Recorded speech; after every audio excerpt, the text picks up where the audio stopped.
So ವಿಶೇಷ ಕಾರ್ಯಕ್ರಮಕ್ಕೆ ಮತ್ತೊಮ್ಮೆ ಸ್ವಾಗತ. ರವೀಂದ್ರ ಅವರೇ, ಸಲೀಂ ಅವ್ರ ಮಾತುಗಳನ್ನು ಕೇಳ್ತಾ ಇದ್ರಿ. ನೀವು ಮ್ಯಾಕ್ಸಿ ಕ್ಯಾಬ್ ಅಸೋಸಿಯೇಷನ್ ಅಧ್ಯಕ್ಷರಾಗಿ ನಿಮ್ಮದು ಟಿಂಟೆಡ್ ಗ್ಲಾಸ್ಗಳೇ ಇರುತ್ತೆ, VVIPಗಳನ್ನೆಲ್ಲ ಕರ್ಕೊಂಡು ಹೋಗ್ತೀರಿ, ಏರ್ಪೋರ್ಟಿಗೆ ಕರ್ಕೊಂಡು ಹೋಗ್ತೀರಿ. ನಿಮ್ಮ ಅಭಿಪ್ರಾಯ ಏನಿದಕ್ಕೆ? ಸರ್, ಇದು ತಕ್ಷಣಕ್ಕೆ ನಮಗೆ ತೊಂದರೆ ಅಂತ ಅನಿಸಿದ್ರು ಕೂಡ ಸುಪ್ರೀಂ ಕೋರ್ಟ್ ಆದೇಶ ಇದೆ, ನಾವು ಅದಕ್ಕೆ ಪಾಲಿಸಬೇಕು ಅಂತ ಹೇಳ್ಬಿಟ್ಟು ಒಂದು ಭಾವನೆ ಇದೆ. ಮತ್ತು ಇನ್ನೊಂದೇನಿದೆ, ನಮ್ಮದು ಬಾಂಬೆಲಿ ಮತ್ತು ಡೆಲ್ಲಿಲಿ ಕೆಲವು ಜಾಗದಲ್ಲಿ ಮೊದಲಿಂದ ಅಂದರೆ 5 ವರ್ಷದಿಂದಲೂ ಕೂಡ ನಮಗೆ ಎಲ್ಲೂ ಕೂಲಿಂಗ್ ಪೇಪರ್ ಇಲ್ಲ, ಅಲ್ಲೂ ನಡೀತಾ ಇದೆ. ಇಲ್ಲಿ ಜನ ಹೊಂದ್ಕೊಳ್ಬೇಕಾಗಿದೆ. ಮುಖ್ಯವಾಗಿ ಏನಾಗುತ್ತೆ ಅಂತ ಹೇಳಿದ್ರೆ, ಇಲ್ಲಿ ನಾನ್ ಟ್ರಾನ್ಸ್ಪೋರ್ಟ್ ವೆಹಿಕಲ್ ಅಂದರೆ ಪ್ರೈವೇಟ್ ವೆಹಿಕಲಿಗೆ ಮುಖ್ಯವಾಗಿ ತೆಗಿಬೇಕಾಗುತ್ತೆ. ಇಲ್ದಿದ್ರೆ ಏನಾಗುತ್ತೆ, ನಮ್ಮ ಹತ್ರ ಬರುವಂಥ ಕಸ್ಟಮರ್ಸ್ ಏನಿರ್ತಾರೆ ಆ ಬೇಡಿಕೆ ಇಡ್ತಾರೆ, ನಮಗೆ ಕೂಲಿಂಗ್ ಪೇಪರ್ ಇರುವಂಥ ಗಾಡಿ ಕೊಡಿ ಅಂತ ಬೇಡಿಕೆ ಇಟ್ಟಾಗ ಏನಾಗುತ್ತೆ, ನಮಗೆ ವಿಧಿ ಇಲ್ಲದೆ ಇಲ್ಲೀಗಲ್ ಆ್ಯಕ್ಟಿವಿಟೀಸ್ ನಾವು ಕೂಡ ಇಳಿಬೇಕಾಗುತ್ತೆ, ನಾವು ನಾನ್ ಟ್ರಾನ್ಸ್ಪೋರ್ಟ್ ವೆಹಿಕಲ್ ಕಳಿಸ್ಬೇಕಾಗುತ್ತೆ. ಅದರಿಂದ ತಕ್ಷಣಕ್ಕೆ ತಾವು ಈಗ ಏನು ಹೇಳಿದ್ರಿ, ಫಸ್ಟು ನಮಗೆ ಬೇಕಾಗಿರೋದು ಪಬ್ಲಿಕ್ಕಿಗೆ ಅವೇರ್ನೆಸ್ ಆಗಬೇಕು. ಇವಾಗ ನಮಗೆ ಟ್ರಾನ್ಸ್ಪೋರ್ಟ್ ಅವರಿಗೆ ಸಾಹೇಬರು ಮೊನ್ನೆ ಕರೆದು ಮೀಟಿಂಗ್ ಮಾಡಿದ್ರು. ನಾವು ಮ್ಯಾಕ್ಸಿ ಕ್ಯಾಬ್ ಅವರು ಮತ್ತು ಬ್ಯಾಂಗ್ಳೂರು ಟೂರಿಸ್ಟ್ ಟ್ಯಾಕ್ಸಿವನ್ನು ಸುಮಾರು 60-70 ಸಾವಿರ ಗಾಡಿಯವರು ಬಂದು ಇವ್ರ ಹತ್ರ. ಆದರೆ ಬ್ಯಾಂಗ್ಳೂರಲ್ಲಿ ಇರುವಂಥ ವಾಹನದ ಸಂಖ್ಯೆ ಒಟ್ಟಿಗೆ 43 ಲಕ್ಷ. ಅದರಲ್ಲಿ ಸುಮಾರು 20 ಲಕ್ಷ ನಮ್ಮ ಟೂ ವೀಲರ್ ಹೋದರೂ ಕೂಡ ಬಾಕಿದ್ದು, ಅಂದರೆ ನಾವು 1% ಜನಕ್ಕೆ ಮಾತ್ರ ಇದರ ತಿಳುವಳಿಕೆ ಆಗಿದೆ. ಇನ್ನೂ ಜನಕ್ಕೆ ತಿಳುವಳಿಕೆ ಆಗೋದಕ್ಕೆ ಏನು ಸಾಹೇಬ್ರು ಏನಾದ್ರು ದೊಡ್ಡ ಮನಸ್ಸು ಮಾಡಿ 19ನೇ ತಾರೀಕು ಅಂತ ಹೇಳಿದ್ದು ಗಡುವನ್ನು ಇನ್ನೂ 4 ದಿವಸ ಮುಂದಕ್ಕೆ ಹಾಕಿ ಎಲ್ರಿಗೂ ಕೂಡ ಖುದ್ದಾಗಿ ನಿಂತ್ಕೊಂಡು ಕೂಲಿಂಗ್ ಪೇಪರ್ ತೆಗೆದು ತೋರಿಸಿದ್ರೆ ಇದು ಅನುಕೂಲ ಆಗುತ್ತೆ ಅಂತ ಹೇಳೋದು ಒಂದು. ಎರಡನೇದಾಗಿ, ಇದು ಬರೀ ಬ್ಯಾಂಗ್ಳೂರಿಗೆ ಸೀಮಿತ ಆಗಬಾರ್ದು. ಅದು ನಾವು ಭಾಳ ಇಲ್ದಿದ್ರೆ ನಾವು ನಾಳೆ ರಸ್ತೆಗಳು, ಯಾಕೆಂತ ಹೇಳಿದ್ರೆ ನಮ್ಮ ಬಿಸ್ನೆಸ್ ಹೊಡಿತದೆ. ನಾಳೆ ಮೈಸೂರದು ಗಾಡಿ ಬಿಟ್ಟರು ಅಥವಾ ತುಮಕೂರು ಗಾಡಿ ಬಿಟ್ಟರು ಅಥವಾ ಕೋಲಾರ ಗಾಡಿ ಬಿಟ್ಟರು ಅಂತ ಹೇಳಿದ್ರೆ ನಾವೆಲ್ಲ ಹೋಗಿ ಕೋಲಾರಲ್ಲಿ ರಿಜಿಸ್ಟರ್ ಮಾಡಬೇಕಾಗುತ್ತೆ ಗಾಡಿ. It's a valid point Salim ji. ಯಾಕೆಂದರೆ ಇದು ಬಂದರೆ ಇದು ದೇಶಕ್ಕೆ ಅನ್ವಯಿಸುವಂಥ ವಿಚಾರ. ಇಲ್ಲಿ ಹೇಳಿ.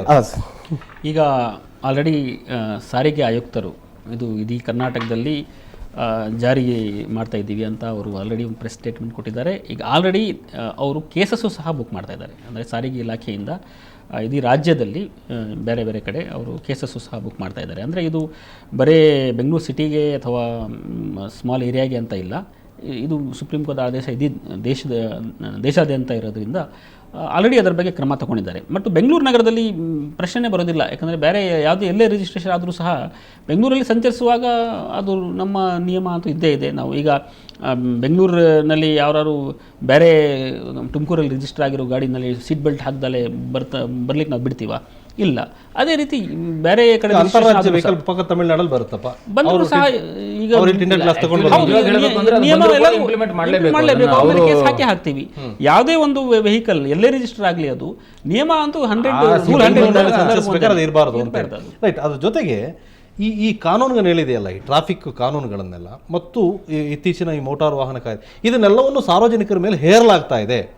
ಈ ಸಾರ್ವಜನಿಕರ ಅಭಿಪ್ರಾಯಗಳಿಗೆ ಅಥವಾ ಮನ್ನಣೆಗಳಿಗೆ ಯಾವುದೋ ಒಂದು ಪರ್ಟಿಕ್ಯುಲರ್ ಕೇಸ್ ಪ್ರತಿಭೆ ಹೇಳಿದ್ರೆ ಅದು ಆಗಿರೋದು ರಾತ್ರಿ ಹೊತ್ತಲ್ಲಿ ಮಾಡ್ರು 3 ಗಂಟೆಯಲ್ಲಿ ಕರ್ಕೊಂಡು ಹೋದ್ರು. ಅಲ್ಲಿ ಕತ್ಲೆಯಲ್ಲಿ ಟಿಂಟೆಡ್ ಇದ್ರು ಇಲ್ಲದೆ ಇದ್ರು ಆಯ್ತಾ. ಸೆಕೆಂಡ್ ಥಿಂಗ್, ಈ ಕಾನೂನುಗಳನ್ನ ಸುಪ್ರೀಂ ಕೋರ್ಟ್ ಆದೇಶ ನಾವು ಪಾಲಿಸಬೇಕು, ನಾವು ಅದು ಗೌರವ ಕೊಡ್ತೀವಿ, ಅದ್ರ ಬಗ್ಗೆ 2 ಮಾತಿಲ್ಲ. ಆದರೆ ಇದು ಲೆಜಿಸ್ಲೇಟರ್ಸ್ ಮತ್ತೊಮ್ಮೆ ನಮ್ಮ ಸಂಸದರು ಶಾಸಕರುಗಳು ಪರಿಶೀಲಿಸಬೇಕಾದ ಕೇಸು. ಯಾಕೆಂದರೆ ಈ ಎಲ್ಲ ಕಾನೂನುಗಳನ್ನು ಹೇರಲಾಗ್ತಾ ಇದೆ. ನಮ್ಮಲ್ಲಿ ಬೇಸಿಕ್ ಇನ್ಫ್ರಾಸ್ಟ್ರಕ್ಚರ್ ಫೆಸಿಲಿಟೀಸ್ ಏನಿದೆ? ಏನೂ ಇಲ್ಲ.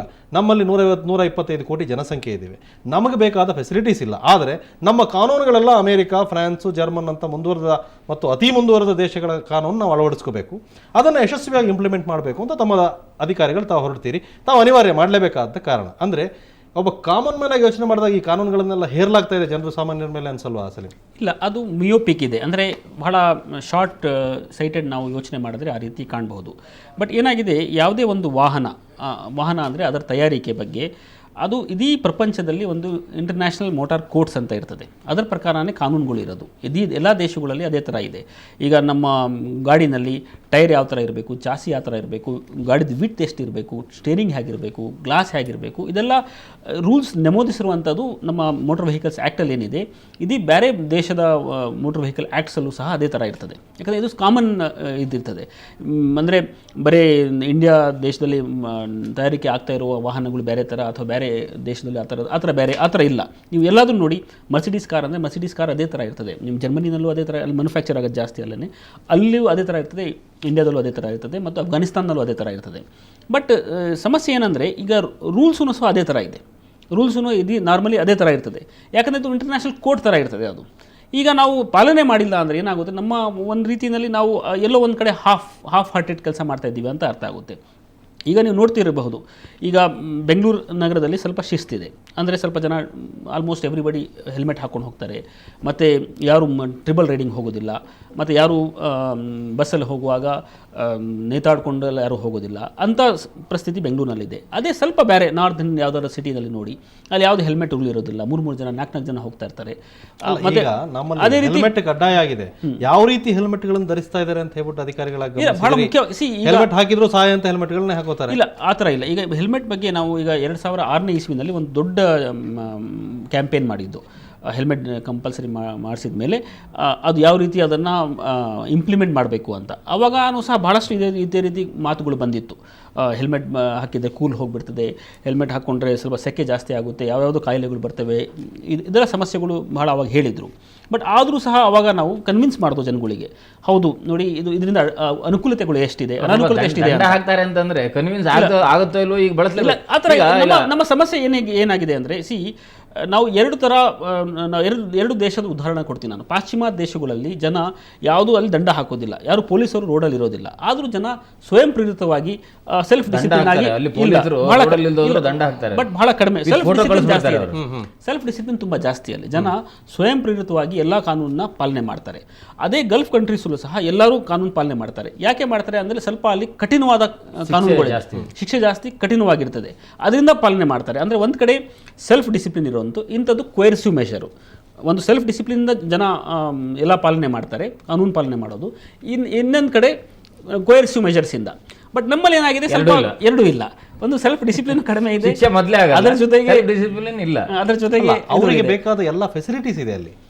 ನೀವು ಕಾರನ್ನು ರಸ್ತೆಯಲ್ಲಿ ಬಿಟ್ಟೋದ್ರೆ ಯಾರು ತೊಗೊಂಡೋಗಲ್ಲ, ಅಲ್ಲಿ ಅದನ್ನು ವೆಯ್ಟ್ ಮಾಡ್ತಾರೆ. ಇಲ್ಲಿ ಕಾರ್ ಇದ್ದರೆ ಕಡಿಮೆ ಆಗುತ್ತೆ, ಆಯಿತಾ. ಆಮೇಲೆ ಯಾವುದೋ ವೆಹಿಕಲ್ ನಿಮ್ಮದೊಂದು ಬ್ಯಾಗ್ ಬಿಟ್ಟು ಹೋದ್ರೂ ಕೂಡ ನೀವು ಹೇಳಿದ ಫ್ರಾನ್ಸಲ್ಲಿ ಹೇಳಿದ್ರಿ ಅದು ಅಲ್ಲೇ ಇರುತ್ತೆ, ಅಥವಾ ಯಾವುದೋ ಪೊಲೀಸ್ ಅಧಿಕಾರಿಗಳು ನಿಮಗೆ ತಲುಪಿಸ್ತಾರೆ. ಇಲ್ಲಿ ಸಿಗುತ್ತಾ? ಅದು ಸಿಗಿಲ್ಲ. ಹಾಗೆ ನಮ್ಮ ವ್ಯವಸ್ಥೆ ಇನ್ನೂ ಸರಿಯಾಗಿಲ್ಲ, ಮತ್ತು ಸಾರ್ವಜನಿಕರ ಅಭಿಪ್ರಾಯ ಪಡೆದು ಯಾವ ಕಾನೂನು ಕೂಡ ಇಲ್ಲಿ ರೂಪಿತಾಗ್ತಾ ಇಲ್ಲ. ಕಾನೂನುಗಳನ್ನು ತಯಾರು ಮಾಡಿ ಅವ್ರ ಮೇಲೆ ಹೇರ್ತಾ ಇದ್ದಾರೆ, ಒಪ್ಕೊಳ್ಳಬೇಕು. ಸುಪ್ರೀಂ ಕೋರ್ಟ್ ಕೂಡ ಈಗ ಹಮೀದ್ ಹೇಳೋದ್ರಲ್ಲಿ ಒಂದು ಪಾಯಿಂಟ್ ಇದೆ, ಏನು ಅಂತಂದ್ರೆ ಸುಪ್ರೀಂ ಕೋರ್ಟ್ ಕೂಡ ಈ ಸಣ್ಣ ಫಿಲ್ಮ್ಗಳನ್ನ ಬ್ಯಾನ್ ಮಾಡೋ ಸಂದರ್ಭದಲ್ಲಿ ಒಂದು ಸ್ವಲ್ಪ ಅದನ್ನು ಇನ್ನಷ್ಟು ವೈಜ್ಞಾನಿಕವಾಗಿ ಅದನ್ನು ವಿಚಾರ ಮಾಡ್ಬೋದಾಗಿತ್ತು. ಅದರಿಂದ ಈಗ ಸೆಕೆಗೆ ಅದರಿಂದ ಎಷ್ಟು ಅನುಕೂಲ ಆಗುತ್ತೆ, ಒಳಗಡೆ ಕೂತ್ಕೊಂಡವ್ರಿಗೆ AC ಹೆಚ್ಚಿಗೆ ಯೂಸ್ ಆಗುತ್ತೆ. ಈಗ ಗ್ಲಾಸಿಗೆ ಸನ್ ಫಿಲ್ಮ್ ಇಲ್ಲ ಅಂತಂದರೆ ಗಾಡಿ ಹೆಚ್ಚಿಗೆ ಹೀಟ್ ಆಗುತ್ತೆ, ಅದರಿಂದ ಡೀಸೆಲ್ಲು ಪೆಟ್ರೋಲು ಎಷ್ಟು ಉಳಿತಾಯ ಆಗುತ್ತೆ, ಇದೆಲ್ಲ ಅಂಶಗಳನ್ನು ಪರಿಗಣಿಸಬಹುದಾಗಿತ್ತು.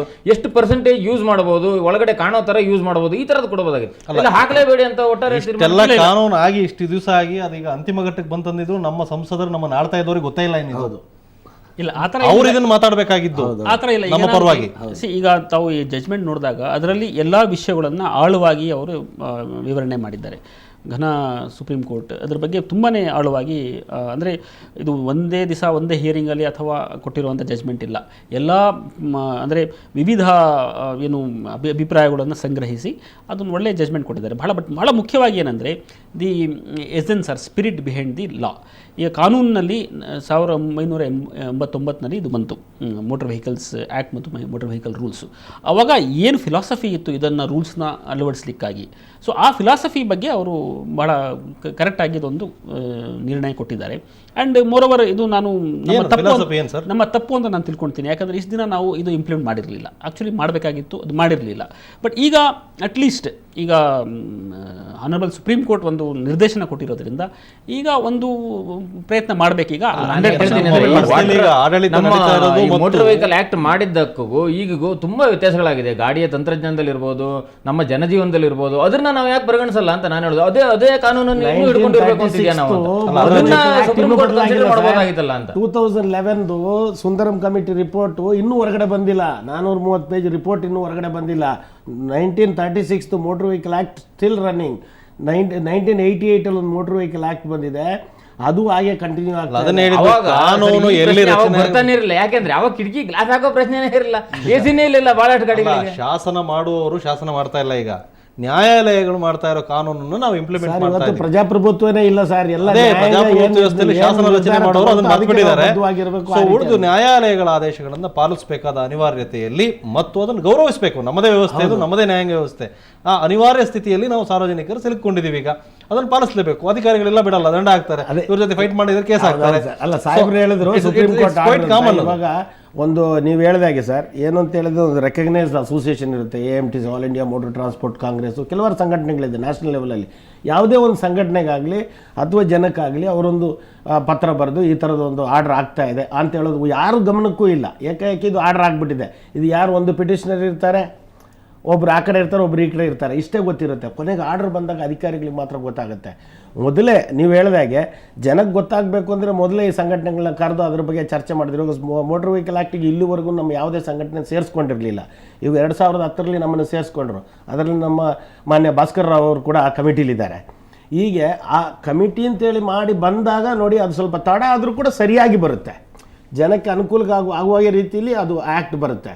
ಇದೇನು ಅಂದರೆ ಏಕಾಏಕಿ 4 ಅಧಿಕಾರಿಗಳು ಕೂತ್ಕೊಂಡು ಅವ್ರ ಇಷ್ಟಕ್ಕೆ ಏನು ಬೇಕೋ ಅದು ಬರೆದು ಹಾಕಿದ್ದೆ ಇವತ್ತಿರೋದು ಮೋಟರ್ ವೆಹಿಕಲ್ ಆ್ಯಕ್ಟು. ಇವತ್ತು 1936 ಮೋಟರ್ ವೆಹಿಕಲ್ ಆ್ಯಕ್ಟ್ ಪ್ರಕಾರ ಸರ್ ಬ್ಯಾಂಗ್ಳೂರಲ್ಲಿ ಕೇವಲ 7 ಲಕ್ಷ ಗಾಡಿ ಇರ್ಬೋದು ಸರ್. ಯಾಕೆಂದರೆ ರೋಡಲ್ಲಿ ನೀವು 1 ನಿಮಿಷ ಕೂಡ ನಿಲ್ಲಿಸುವಾಗಿಲ್ಲ. ಈವನ್ ಪಬ್ಲಿಕ್ ಪ್ಲೇಸಲ್ಲಿ ಪಾರ್ಕಿಂಗ್ ಕೂಡ ಕೊಡುವಾಗಿಲ್ಲ. ನೀವು ಮೋಟರ್ ವೆಹಿಕಲ್ ಆ್ಯಕ್ಟ್ ಅದೇ ಥರ ಹೇಳ್ತಾ ಇರೋದು. ಅದನ್ನು ಯಾವುದ್ರೂ ಕೂಡ ನಾವು ಪಾಲನೆ ಮಾಡ್ತಾರೆ. ಫ್ರೆಂಡ್ ಒಬ್ರು ಹೇಳ್ತಾ ಇದ್ರು 19 ನೋಡಿ ಸರ್ 84 ಸೆಕ್ಷನ್ 84 ಅಂತ ಹೇಳ್ಬಿಟ್ಟು ಬಲಗಡೆ ಪ್ರಾಮುಖ್ಯತೆ ಕೊಡಬೇಕು ಅಂತ. ನೀವೇನಾದ್ರು ಬಲಗಡೆ ಪ್ರಾಮುಖ್ಯತೆ ಕೊಟ್ಕೊಂಡು ನಿಂತ್ಕೊಂಡ್ರೆ ನಿಮ್ಮ ಮನೆಯೇ ಸೇರಲ್ಲ ಸರ್ ಬ್ಯಾಂಗ್ಳೂರಲ್ಲಿ. ನೀವು ಬಲಮುಗ ಇವಾಗ 84 ಏನು ಹೇಳ್ತಾ ಇದೆ ಅಂದರೆ ರೈಟಿಂದ ಬರೋ ಗಾಡಿಗಳು ಹೋದ್ಮೇಲೆ ನೀವು ಹೋಗಬೇಕು, ಸೆಕ್ಷನ್ 84. ಆ 84ನ ಇಂಪ್ಲಿಮೆಂಟ್ ಮಾಡಿದ್ರೆ ಅಂದರೆ ಇಂಡಿಯಾದಲ್ಲಿ ಗಾಡಿ ಓಡಿಸ್ಬೇಕು, ಲೆಫ್ಟ್ ಸೈಡ್ ನಿಂತ್ಕೊಂಡೇ ಇರ್ಬೇಕು. ಆದ್ರೆ ನೀವು ನಿಂತೇ ಇರಬೇಕು. ಸಲೀಮ್ ಅವರು ನಗ್ತಾ ಇದ್ದಾರೆ. ನನ್ನ ಫ್ರೆಂಡ್ ಒಬ್ರು ಹೇಳ್ತಾ ಇದ್ದಾರೆ. ಮಾತಾಡ್ತೀನಿ, ಅದಕ್ಕೆ ಅದು ಹೇಳಿರುತ್ತೆ. ಅದಕ್ಕೆ ಬಂದು ಒಂದು ಚಿಕ್ಕ ಬ್ರೇಕ್.